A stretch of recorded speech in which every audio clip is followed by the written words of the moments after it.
धाराशिव जिल्ह्यातील इयत्ता 8वी शिकणारा Omkar Kishor Kasbe proactive abacus national competition 2024-25 मध्ये तृतीय क्रमांक घेऊन यशस्वी झाला आहे. कोल्हापूरमध्ये 4,500 विद्यार्थ्यांमध्ये झालेल्या अबॅकस परीक्षेत 6 मिनिटात 100 प्रश्न सोडवून धाराशिवमधील हा विद्यार्थी तृतीय विजेता ठरला आहे. भली मोठी ट्रॉफी देऊन ओंकारचा सन्मान करण्यात आला. विजेता ठरलेला ओंकार घरी येताच त्याच्या आईवडिलांना, शिक्षिका, नातेवाईक आणि मित्रांनी ओंकारवर अभिनंदनाचा वर्षाव केला. सर्वांनी दिलेल्या शुभेच्छा आणि अभिनंदन यामुळे ओंकार भारावून गेलाय. नमस्कार, my name is Omkar Kishor Kasbe. मी 8th स्टँडर्डमध्ये आहे, अभिनव इंग्लिश स्कूलमध्ये. मी 6 महिन्यापूर्वी मला मॅपमध्ये असंच बघताना प्रोजेक्ट अबॅकस हे सर्च झाले. मग ती माझ्या घरापासून जवळच होती, त्यामुळे मी तिथे एकदा मम्मीसोबत गेलो. मग तिथं मला माझ्या मॅडमची भेट झाली. मग तिथं गेलं, मला अबॅकसबद्दल थोडं सांगितलं गेलं. मग तिथून गेल्यास मग मला एक अशी किट दिली गेली, ज्याच्यामध्ये एक स्लेट आणि बुक होती. ती बुक असे म्हणजे जोपर्यंत आपण लवकरात लवकर सॉल्व करू शकतो ती करू शकत होतो. मग ती मी एक्झाम बुक सॉल्व केली आणि 2 महिन्यापूर्वी माझी सोलापूर येथे एक्झाम होती. त्या एक्झामसाठी मी 2 महिन्यामध्ये प्रिपरेशन केलं. मग तिथं मी एक्झामला गेल्यास माझं तिथे एक्झाम झाली. त्या एक्झाममधून माझे सिलेक्शन झाले कोल्हापूर येथे. त्या कोल्हापूर एक्झाममधून मी माझा ऑल इंडिया रँक 3rd आला. आणि माझा रँक 3rd आला. आज काय वाटतं तुला? आज मला खूप प्राऊड फील होतंय आणि मला असं एक स्टेज भेटलं मला स्वतःला साबित करण्यासाठी की मी कशात तरी माझं नाव आलं, मी कमवलं माझ्या आई वडिलांचं नाव. आणि मला आज खूप खुशी होत आहे त्यासाठी. कोणत्या क्लासमध्ये होता? खुश आहे. तुमचं नाव सांगा सुरुवातीला, तुमच्या क्लासचं नाव सांगा. बरं. माझं नाव शैलजा जगताप. मी लोटस प्रोॲक्टिव्ह अबॅकस सेंटर चालवत आहे, प्रोॲक्टिव्ह कंपनीचं. माझ्याकडे ओंकार किशोर कसबे हा स्टुडंट माझ्याकडे 8th स्टँडर्डचा आहे आणि तो ई कॅटेगरीतून लेवल 1 करत आहे. ॲबॅकसमध्ये 11 लेवल असतात, लिटल चॅम्पपासून असतील तर, आणि मोठ्या मुलांच्या 8 लेवल असतात. तर त्याची फर्स्ट लेवलमध्येच त्यानं एवढं मोठं यश कमवलेलं आहे. त्याच्याकडून माझ्या आता अपेक्षा खूप वाढलेल्या आहेत. पहिल्याच लेवलमध्ये त्यानं देशात 3रा क्रमांक मिळवलेला आहे, त्यामुळे मी खूप खुश आहे.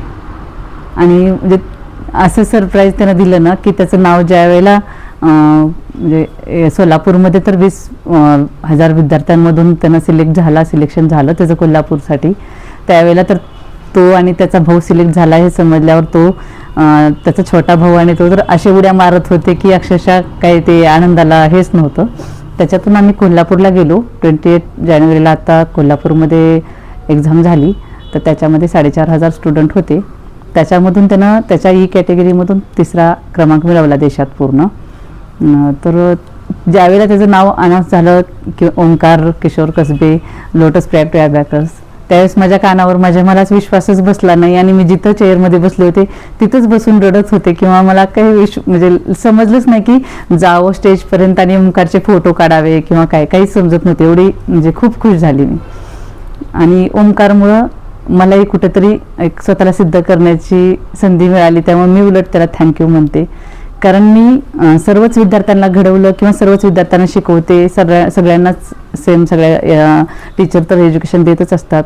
मग कोणीतरी पहिला येणार, कोणीतरी 2nd 3rd असा येणार नंबर, त्याच्याशिवाय तरी हे होत नाही की सगळेच पहिले येतील असं. पण त्याच्यातून आपल्या क्लासचा, आपल्या सेंटरचा विद्यार्थी देशात 3रा आला, हे अचिव्हमेंट माझ्यासाठी खूप म्हणजे खूप हे आहे, म्हणजे सांगता येत नाही शब्दामध्ये. खूप खुश आहे मी.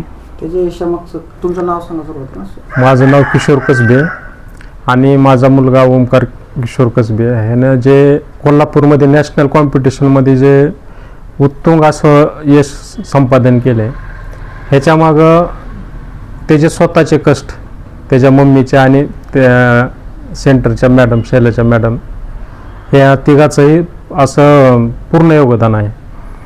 आणि माझं काम होतं फक्त त्याला त्याच्या पाठीमागं उभा टाकणं, जे हे क्वेश्चन पेपर आहेत त्याच्या झेरॉक्सचे सेट आणून देणं, आणि ह्याच्यात पूर्ण जे अभ्यास होता ते पूर्ण त्याची मम्मी हँडल करत होती. मी काय माझ्या कामामुळं मी काय जास्त लक्ष देत नव्हतो, पण त्यानं एक मला असा एक विश्वास देत होता की मी असं म्हणजे अबॅकस हे मला काय ते एवढं जास्त माहिती नव्हतं, पण त्यानं सांगायचं एक ठोकताळी असते ते म्हणायचं, एक हे गणितीमधलं 100 प्रश्न 6 मिनिटात सोडवायचे. मला तर असं खरंच वाटत नव्हतं. मग ते एक दिवस मी त्याला असं सहज म्हणलं, तू मला समोर बस आणि असं सोडवून दाखव, खरं का खोटं का आहे तुमचं. आणि मला म्हणला, पप्पा तुम्ही असा टायमिंग लावा म्हणला. मग मी माझ्या मोबाईलमध्ये टायमिंग लावला आणि अक्षरशः त्यानं 4 मिनिट 44 सेकंदामध्ये 100 प्रश्न सोडवून दाखवलं. मला त्याला काय बोलावं आणि काय नाही म्हणजे उत्तरच नव्हतं माझ्याकडं. समजलंच नाही की खरं असं असू शकतंय का की 100 क्वेश्चनच्या पेपरचा सेट त्यानं 6 मिनिटांमध्ये त्याच्या सुद्धा आत सोडवला. मग त्यावेळेस मी असं एक स्वतःमध्ये एक असं त्याच्याबद्दल एक विश्वास निर्माण झाला की हे न करू शकते. आणि मी त्याला म्हटलं, तू जे तिथले जे विनर आहेत, तू झाला काय नाही झाला काय ते माझ्या समोरच, तू आता तुझा रिझल्ट लागलाय म्हणलं समोरच. पण माझं महत्त्वाचं फक्त काम होतं की त्याच्या पाठीमागं उभा टाकणं, त्याला साथ देणं. हे मी माझं काम पूर्ण केलेलं आहे.